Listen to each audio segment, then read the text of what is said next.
We're going to have one more artist presentation, which is going to end the day to sum it all up. I'm really excited to introduce Nora Joung. She wrote about herself very, not very pretentious, but she said she's an artist living in Oslo.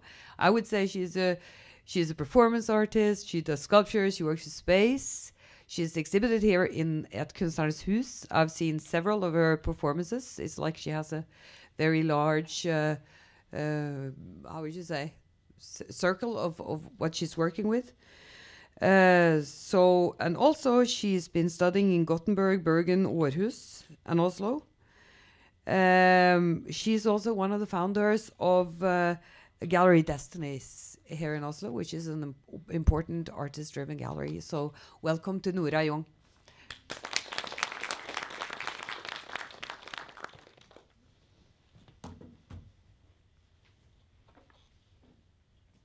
Thank you, Lotte, for the invitation and the introduction. So I dropped my computer and it's experiencing some, I don't know, post-traumatic stress.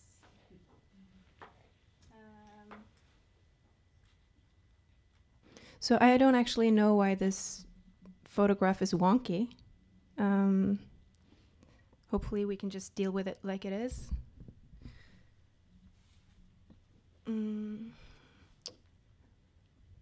This is from a piece that's called Scandinavian Noir that I did 6 years ago. That was a kind of candid 4-channel video work on living machines, and where the interest is not so much in architecture per se, because I know, well, I'm a dilettante in architecture.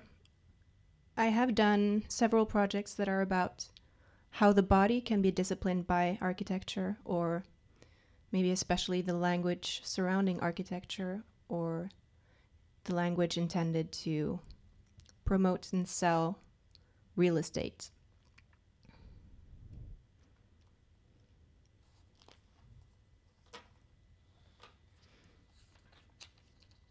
Because the thing about bodies is that they really have to be somewhere all the time. That's the trouble and the fun, I guess.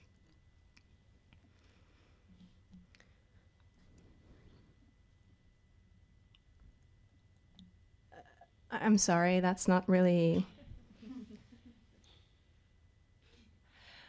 So this is a piece of, I think, limestone that I showed in Kristiansand Kunsthøgskolen in 2019, January 2019. So I was leaving this seminar on situationism in Scandinavia, and feeling somewhat affected, and this had been at Kunsthøgskolen Oslo, which is down in what they call Barcode, the area. You all know the area. And it's a piece of facade that's dropped off one of the buildings down there and down onto the sidewalk.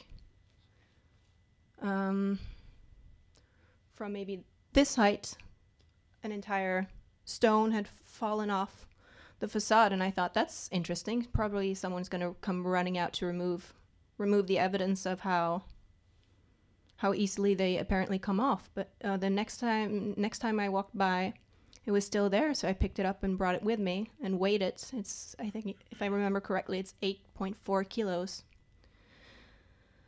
So that would very easily have murdered someone if it hit anyone, or it caused a lot of damage to a car. And I was invited by Jan Frischen and Sigurd Tenningen, who did this series of exhibitions called Game of Life, guest curating it in Kristiansand Kunsthøgskolen. And they invited me to be part of a group exhibition that was about city planning. So I used this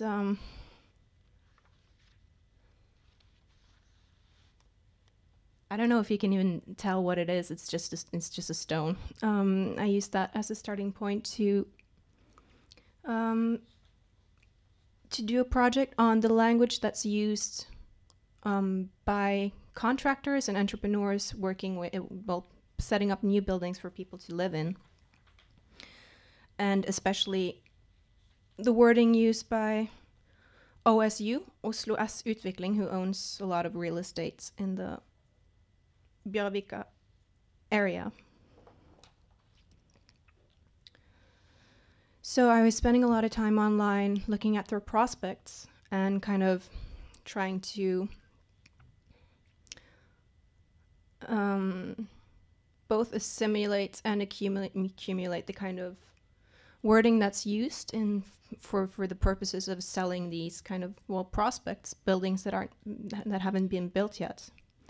And I found a really, I don't know if I believe in typos. Maybe I think it might have been a slip, but I found what in Norwegian read "fanatisk utsikt over Oslofjorden," which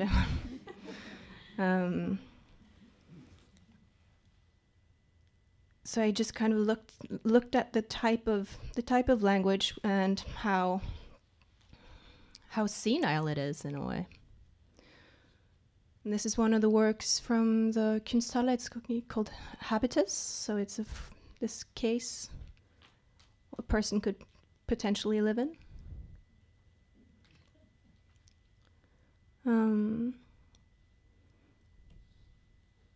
This one is called Diorama, so it's kind of like a display of shadows and projections.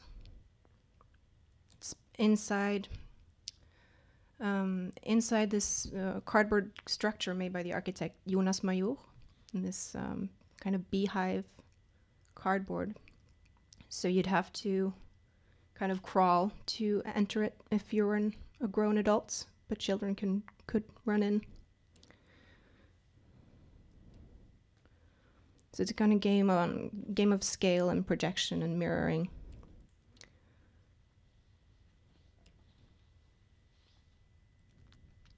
And that's Diogen from Sinope. Was this very punk philosopher who lived in this terracotta barrel outside the Agora in Athens.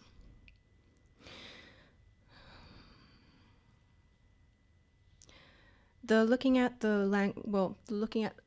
a specific kind of commercial language that has to do with real estate is a continuation of a project that I did as my graduation work when I finished school here in Oslo, where I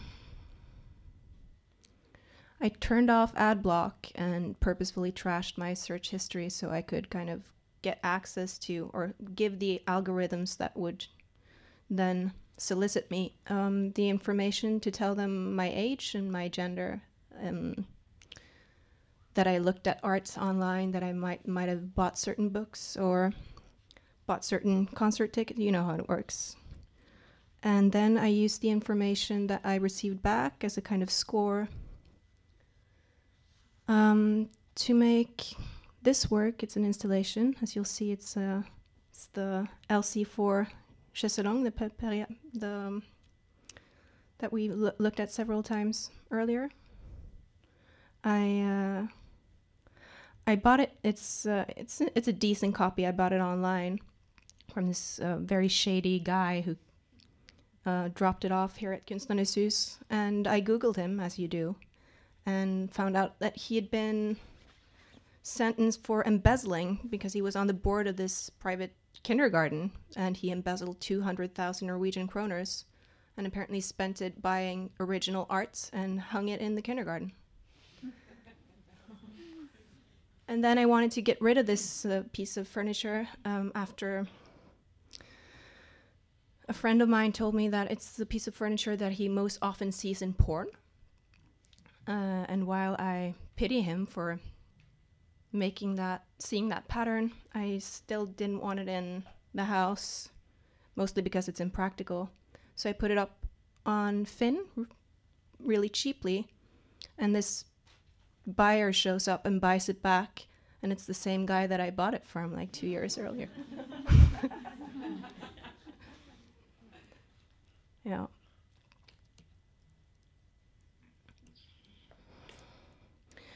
So, it's 13:45. How am I for time?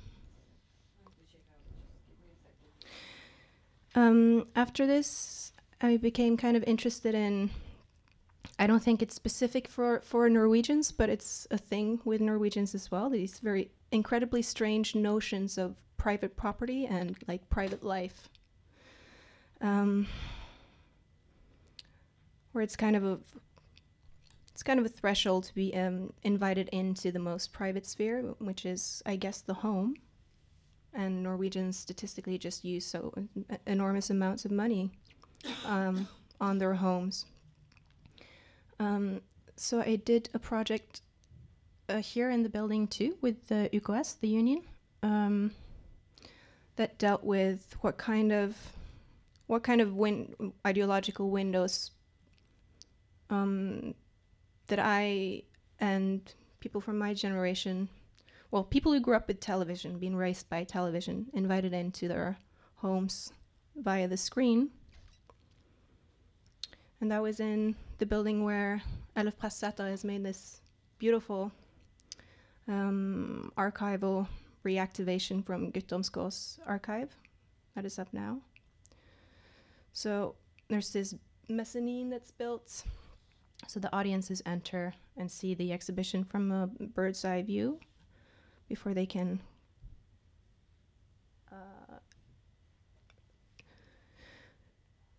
enter the installation and look at this droning video that's based on digitized VHS cassettes showing commercials from 1994 and 1995. And this is the scale of the room.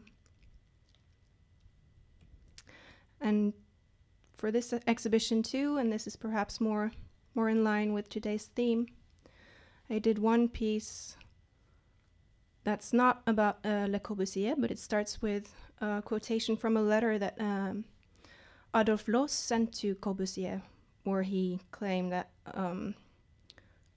a cultivated man does not look out of his windows, because the windows are only there to let the light in, and not to let the gaze wander through it from within the house.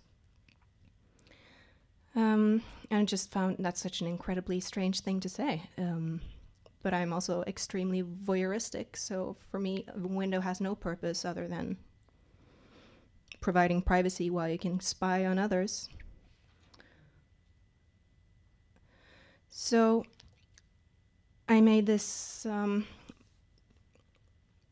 more than a work on Loos. It's this kind of paranoid speculation about Loos and his relationship to privacy and display, and how his views on privacy and display were perhaps gendered, not unique for him at the time, of course.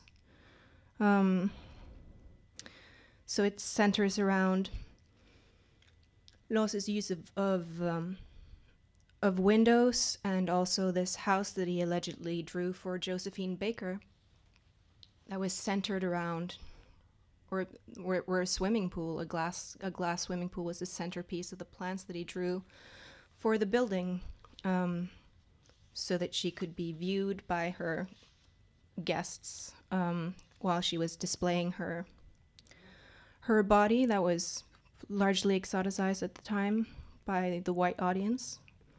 The weirdest part might be that I couldn't find any evidence that Baker had asked Loos to design a house for her, or that the two ever talked about it, or that the two ever met. So it was perhaps, or conceivably, something that he just did at his own volition, which makes it even more eccentric. And there's this link to one of Loos's most famous essays that's called Ornament and Crime, where there's a kind of hierarchy of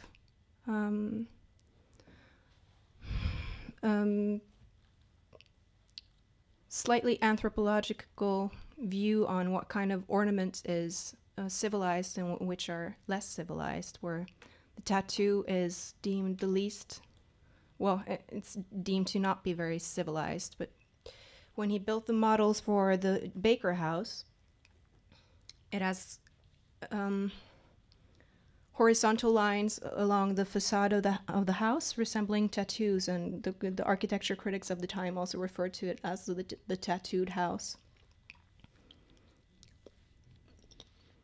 So these are video stills from the Lowe's work.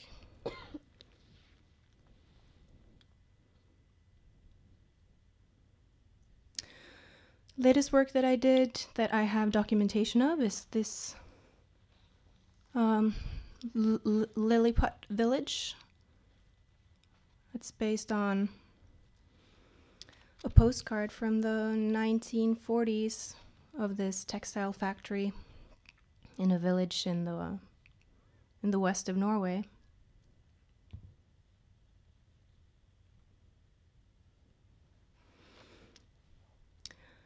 And the work is not strictly on, well, it has nothing to do with architecture, but it has to do with language disciplining a social body.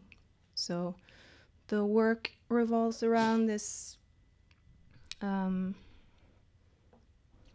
this court ruling from 1984, where a group of laborers had sued the Norwegian state for deceit or for lying about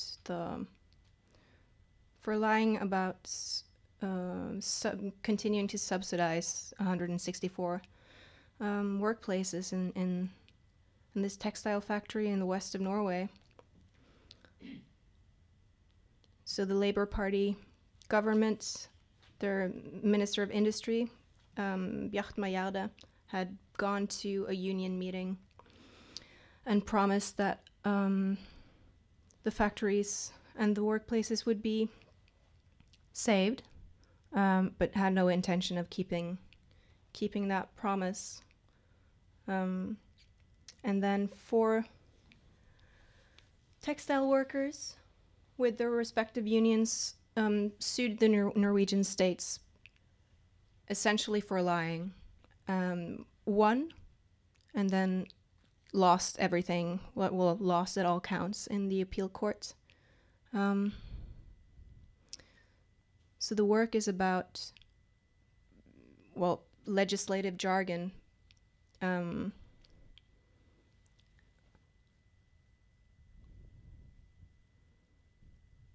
And a kind of the precedent in a Norwegian context that you can actually, with no consequence, or it has no legal consequence to lie to your voters, which I found interesting to do a piece on at this historical moment. And that was 20 minutes on my watch. Thank you. Thank you for the invitation, and thank you all for your beautiful presentations. That was more about architecture than what I could dish out.